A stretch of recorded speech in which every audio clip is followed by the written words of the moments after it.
接下来我们来展示这个铝箔胶带的应用。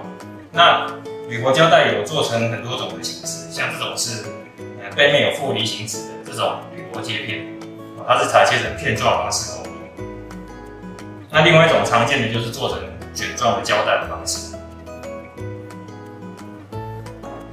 那以这个冰箱的背板的使用为例，我们来做一下展示。像这种片状的这种材料，就直接把离型纸撕开来。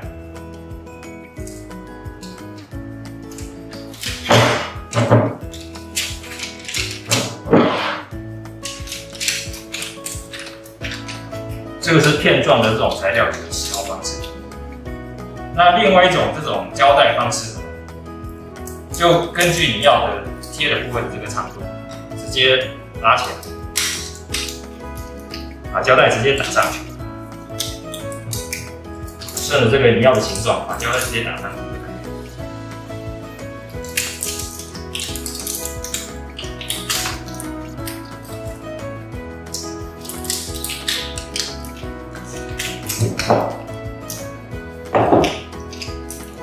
那在固定完以后呢，这个背板材料可能会放置一段时间，再进入下一个工序。